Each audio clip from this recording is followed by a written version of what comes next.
That's awesome. All right, so Ian Grigg, Chamapesa, and the Open Network for Social Savings Communities. He's going to take over here, yeah? Is that what? Just tap on that to make sure to... Yep, you're good. All right, let's give him a round of applause. Okay. Welcome. Let me come here. You got to point it back here. Yep. You have to point that. It's not up yet. It's not up. It's not up yet. Yeah, he's queuing it up right now. Right. No presentation on the way. Oh, what happened? Sorry. No presentation on the way. We have the presentation. Huh. It's not loaded up.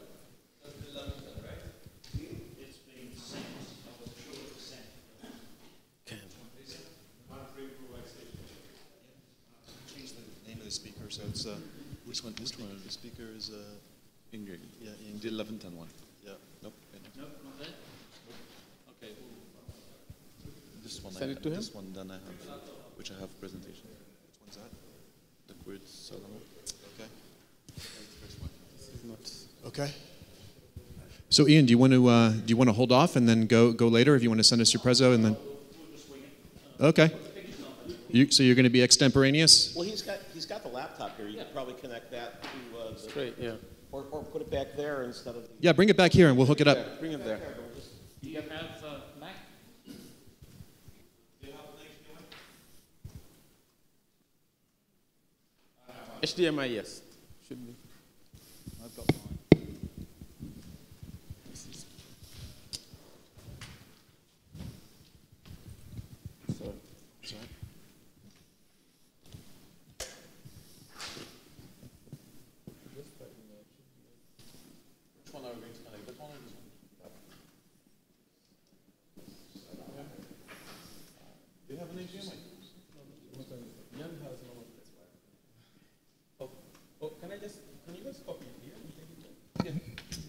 Well, since we hate dead air, I'm just going to note that if anybody's been sort of like looking at the headlines this morning, but while we were up there talking on the first panel, news came out that Coinbase has permission, or at least they say they have permission now to list security tokens. Yay. So that's going to be a very interesting development, considering it's taken this long for them to go just from Bitcoin and Ethereum to say they're now adding 5 new tokens, to which Kraken made a sort of a humorous post saying that they, after deep due diligence, are now listing 1,600 utility tokens. It was a joke. Jesse's kind of that way. He also basically has been well known for, basically responding to the New York State letter saying we need all this due diligence to happen and you have to give it to us within 2 weeks. He was just going, gosh, we're glad we banned New York a long time ago. Did you have your hand up? Stephen?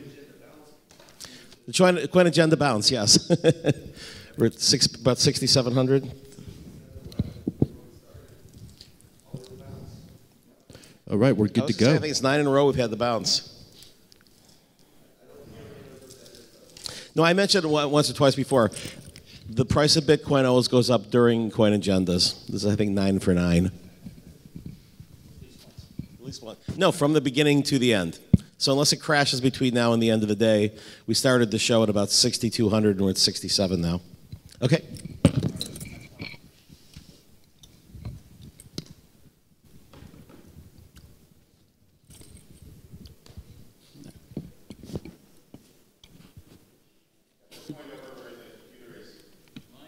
Should be fair. You should point there. Okay. So this is Chamapesa. So chamas are social saving groups in Africa. Basically, this is more like a grassroots kind of credit union, which you can find in Europe, in the US. So chamas are basically a group of people who decide that 10, 20, up to 100 people, they gather once in a week, once in a month, sometimes even daily, and they put a few $100s, and every round they give the money to one member, and the member goes back home with few $1,000 to fund project, to deal with family events or anything. Sometimes they pull this money into a fund, and then they loan it to a member for a project, basically simulating a bank. They can also pull that money and keep it in case somebody has a problem, simulating an insurance. So this is something that is extremely widespread in Africa. Actually, you have also the same in Latin America. You have the exact same in Asia. Even in China, you have chamas. So in Kenya alone, you have about 1.2 million chamas formally, probably 3 times that if you count those that are not really formal, like economic chamas. Across the continent, this covers over 1 billion people. 8 out of 10 people are actually registered in chamas. Sometimes people have up to 7 different chamas which they are participating in. So every time you hear the term banking the end bank, actually it's most of the time a misunderstanding because people have been doing banking on their own far before the formal banking. So if you look at the definition of credit union, it's bank by people for people. It's actually what chamas are doing. Next. Oh. So why chamas? So we got really interested in chamas for 2 main reasons. The first reason for particular crypto is chamas are by default the real world decentralized organization. There is no central authority. They gather together, they decide to go after a particular problem. Sometimes these chamas are doing economical activity. So if you go to Kenya, or basically in every major city in Africa, chamas control the retail sector. Chamas control, for example, the transportation sector. And they actually do it far better than any central organization. If you take a country like, for example, Tanzania, 2 years ago, they raised about $300 million to fund a central transit transportation system. And after a year and a half, they only covered 300,000 people a day. In the same country, 20,000 small bus owners organized in chamas do 3 million people, move 3 million people a day, and they're profitable. So basically, chamas are really a kind of a real-world decentralized organization, and they have done it successfully. That's why really we are interested into it. If these chamas are not successful, most of the time their activity will collapse. So it's really, really something important for them to be successful. Many of the problems that I see, for example, the crypto community struggling about with governance, censorship resistance, and things like that, have been actually solved by these chamas in the real world. In countries, in situations where actually things like risk, trust are far more impactful than online. If you can go. So the problem we are solving for chamas are quite numerous. So chama is very successful. Many people are using this on a daily basis, but they still have problems, and that's why also we are getting into that. So the first problem we are solving is record keeping. Many of the chamas do not have a formal recording, or they do it on a paper book, so the paper can be lost. Sometimes the manager of the chama can pass away, and in many of these cases, it's a critical situation where you don't know exactly how many people have contributed, what is the status of this contribution. So what we are doing is that providing a crypto digital ledger for these chamas, so that in Kenya, for example, you would have 1.2, 1.5 million different ledgers running into the country.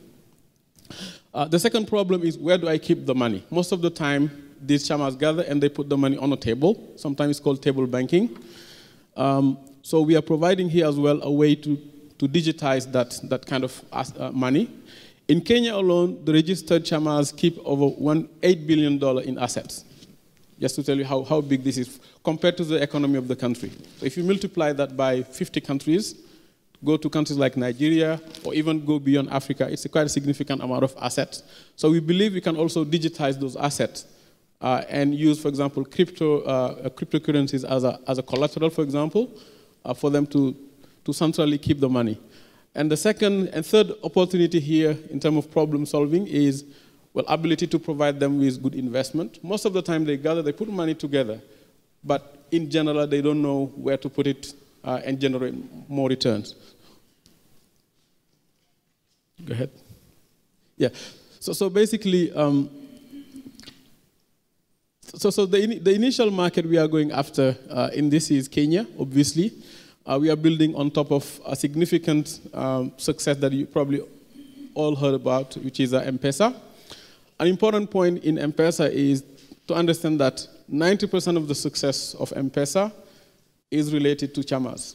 So essentially what you see as a digital kind of mobile money system is still based on 100,000 of local agents, which are all over the streets, and those agents are actually organized into chamas. So without the chamas, Safaricom or M-Pesa would have actually not succeeded. And this is across everywhere in Africa today, even in other countries like Latin America. So this is why we are starting from Kenya. As I said, 8 billion in assets, and this is just what is officially recorded. And there are probably 2-3 times more assets and chamas in the country. Next. So the solution to this is, well, Ian will probably talk about the tech a bit later, but the solution to this is provide a way for these chamas to keep their recording, to have like a digital bookkeeping, and make sure that they can also put their assets into a digital ledger and a digital wallet. And third, make sure that this chama can be seen globally and they can also participate in global markets. For example, once you have all these chamas connected, you have like a network of groups that are connected all over the country. It means that every time you need to reach anyone in any of those countries at scale, you can go with chamas as a gateway. I hear, for example, a lot of people in crypto talking about transforming remittance. The problem with remittance is not the money transfer internationally, it's what's happening locally when the money is already there, how you can actually reach the final beneficiary at the last mile. And this is the kind of thing that Chamapesa solves, because once we've got all these chamas connected, you can literally reach anyone in any particular village or any particular neighborhood, and that's what our platform is basically built for. The second example, for example, is distribution. As I was explaining, Safaricom is mostly based on distribution. All the airtime that you see in emerging markets are based in distribution, and there is no better distribution than these chamas. Retail, every FMCG company that you see here selling things in Africa basically go to the little retail store you see, and those little retail stores are actually commercial chamas. So every time you have a distribution problem, it generally can be solved by chama. So by succeeding, we believe we can build a huge network and act as a main gateway for everything that you need to reach at the last mile. So it solves issues scale, scalability, trust, and it's also an opportunity to basically allow these people to participate into the global economy. So this is what Chamapesa is about. Jan is going to cover a little bit about the token sales in general. Thanks. Thanks. Okay, it's fairly simple, standard revenue model. We've got fees taken from the transactions through the system. Most of that will go to user rewards. Some proportion of that will be spun back to future development efforts. The use of the coins is based on primarily on using it for taking it out as fees and then using it for user rewards. Also, collateral can be used for their loans. You can collateralize the tokens and use that to support your loan. Another use that we've been discussing recently is the ability to acquire information from the chamas. We're talking about networks of hundreds or hundreds of thousands of people and groups. We can go out there with precise surveys and we can pay for their activity with the Chama coin. So you'd have a feedback cycle whereby corporations that wish to enter into a market could get precise information. That's our team there. I've been in the business since 1995, working in basically cryptocurrency style things before they were called cryptocurrencies. Mark Bean is our chairperson. He's the ex-leader of the opposition from Bermuda, very long-term, if you like, Austrian or libertarian-focused person. King Griffith has been in the crypto business since about 1998 or so as well. Mick is the evangelist in Kenya who's basically built up the Kenyan Bitcoin community there from a standing start in 2014 to something like 100,000 people in the country. Tofine here is one of the very few people who have actually built software for these groups and got it up and going. We've also got Eva, who's our governance architect here, and we've got many other people as well. But let's.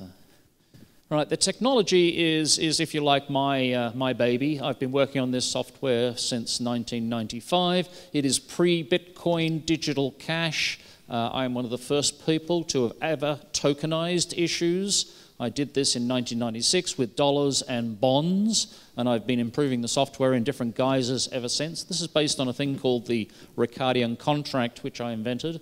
It's a process of moving a legally sound document into a blockchain or digital cash environment such that you know precisely what you're working with, and lawyers and judges and users and everybody can figure out what it is. A process that is not available on most of the blockchain systems to date, although it is being introduced into the EOS system.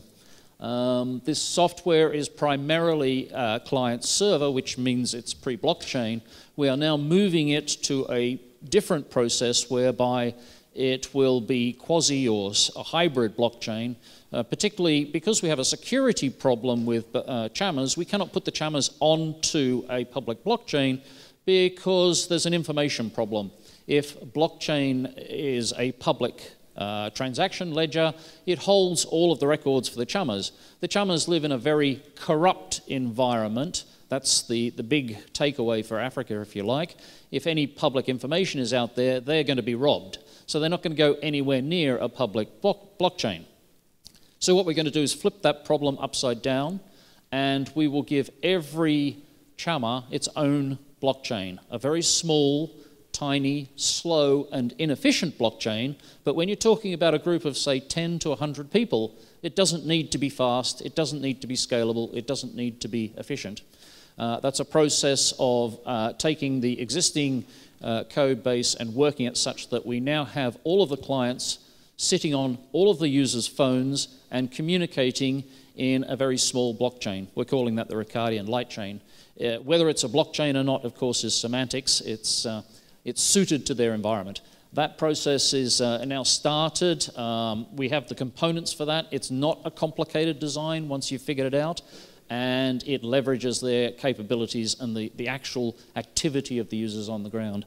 That's very briefly on the technology. Of course, we can talk for hours on the technology. What we're doing with the financials, it's basically split. Primarily, there's 40% being sold out to pre-investors and in the public sale. There's going to be about 30% of the tokens reserved, again, for giving rewards to the chamas to actually do their activity, and some 30% is going to be reserved for previous costs that we've incurred and future development and so forth and so on.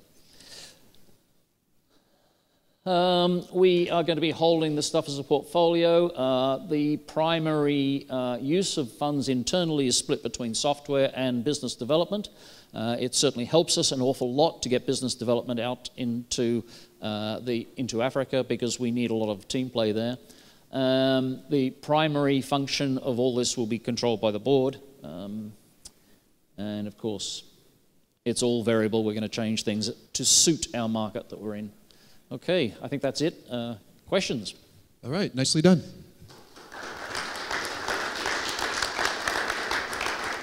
Sorry for the technical difficulties, but we did let you go long for about 1 minute, so we tried to make it up to you. All right, so any questions? No, I guess no questions. Oh, we do have a question. Tell us who you are. Roger Aitken from Forbes in London. I just wondered, you've primarily focused on initially Kenya. We start with Kenya because that's where we know. We've already run this software in Kenya. Ken and I spent 2 to 4 years. He spent 4 years. I spent 2 years working and living with the people. Topping knows some other countries, but basically Kenya has the most powerful chama economy, the most deeply organized, and the chamas there are very well set up. They have a long history, 50 years of operation, going back to independence. So it's the best place to start. However, the pattern is all the way across Africa, all the way across the developing world, and it's varied in different places, but you've got to start somewhere. Great. All right, nicely done. Anyone else? Questions? Yep. No. Yep. Question over here. Again, just tell us who you are, company, where you're from. Hi, Sean Barger, Equilibrium. Real quick question: have you considered using Hyperledger at all for the validity of the documents? That's what they're doing. They're creating a kind of a hash that you register the documents so that down the road you can validate that they're at the actual originals, etc. Yeah, timestamping of documents is something that started in 1992.